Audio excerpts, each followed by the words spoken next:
পায়ে লাগলে পা জ্বলে, জাহান্নামের আগুন দেহের যেই জায়গায় লাগুক না কেন সাথে সাথে কলিজাটা জ্বলে ছাই হয়ে যাবে।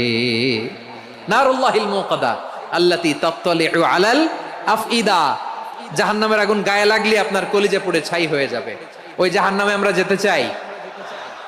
কি ভয়ঙ্কর শাস্তির বর্ণনা যে বিশ্বনবী দিয়েছেন। বিশ্বনবী বলেন, ইন্না আহওয়ানা আহলিন নারি আযাবান ইয়াউমাল কিয়ামাতি লারাজুলুন তুদাউ ফি আখমাসি কদামাইহি জামরাতান ইয়াগলি মিনহুমা দিমাগু। জাহান্নামের সবচেয়ে হালকা আযাব কি হবে শোনো। সবচেয়ে ভারী না হালকা? সবাই বলুন, জাহান্নামের সবচেয়ে কঠিন আযাব না হালকা? জাহান্নামের সবচাইতে হালকা আযাব হলো ওই ব্যক্তির আযাব যার পায়ে দুটো জাহান্নামের আগুনের জুতা পুড়িয়ে দেয়া হবে। ওই আগুনের উত্তাপে তার মাথার মগজগুলো ভাতের মারের মতো টপ টপ টপ টপ করে বেয়ে বেয়ে পড়বে।